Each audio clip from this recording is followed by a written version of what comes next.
Wicker is thin branches or vines flexible enough to be woven. Many plants can be used for wicker, such as willow and rattan. Quality wicker is very durable. You can find antique wicker furniture that's as sturdy today as in its heyday.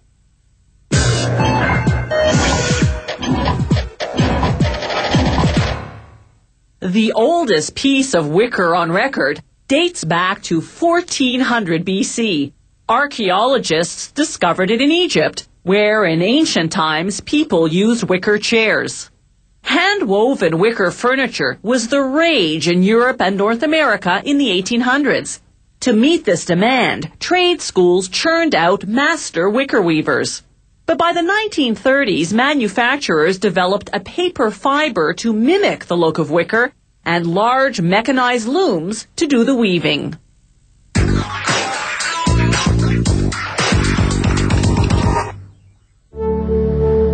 Today's genuine wicker items are usually made of rattan core, rattan palm tree branches stripped of their bark, then processed into different diameters and profiles.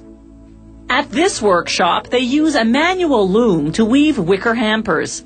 Taking what's known as flat oval rattan core, flat on one side, rounded on the other, they run horizontal strands through vertical strands in an under and over pattern, working between the hamper's wooden frame and its fiberboard lining. They keep the vertical strands taut by tying them to weighted ropes. It's important to keep moistening the rattan with hot water to keep it supple enough to manipulate. They weave one thin round strand after every 13-centimeter high section of flat oval. There's no structural reason for this pattern, it's purely aesthetic. A wicker wastebasket begins with a base that dictates the shape. They insert vertical stakes of round rattan core along its perimeter. Then below the base, bend each stake over the next, then under the one after that. This forms what's called the foot border, a bottom rim that holds the base securely in place. Now they insert a wooden form and begin weaving. First, a small section of round rows, then a large section of flat oval ones. Slowly and patiently they work their way to the top, never resorting to glue or staples to hold the strands together. Only a hook to compress the rows for a neat and tight weave. Every so often they use pliers to tear off a stray fiber. Now for the finishing touch. They braid what's left of the vertical stakes into a decorative top rim. This particular braiding technique is very complex, requiring all 10 fingers and a special tool to pry stubborn strands apart. They snip off the excess with a cutter. When they're finished, they remove the modular wooden form. Its components are numbered so they'll know how to reassemble them for the next basket. Another more decorative way to finish the top of a basket is this arch technique. They trim each vertical stake, bend it into an arch, then tuck it into the basket 3 stakes over.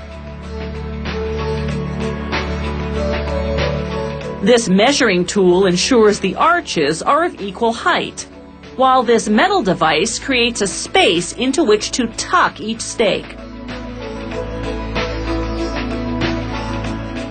Wicker weavers create magnificent designs by combining various shapes and sizes of rattan.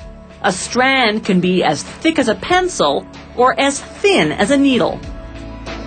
While this doesn't quite fall under the category of wicker, it's not uncommon to see wicker workshops use other natural materials. Here they're weaving a chair seat out of cord made from seagrass.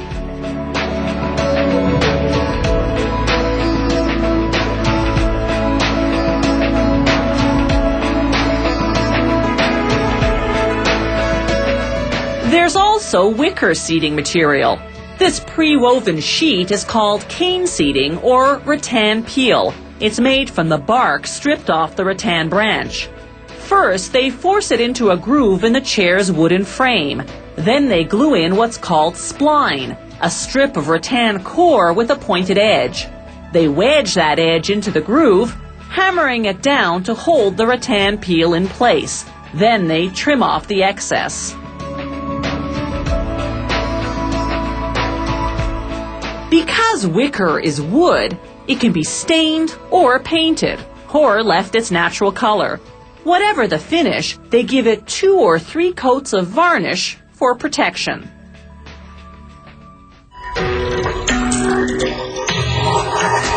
If you have any comments about the show, or if you'd like to suggest topics for future shows, drop us a line at www.howitismade.net.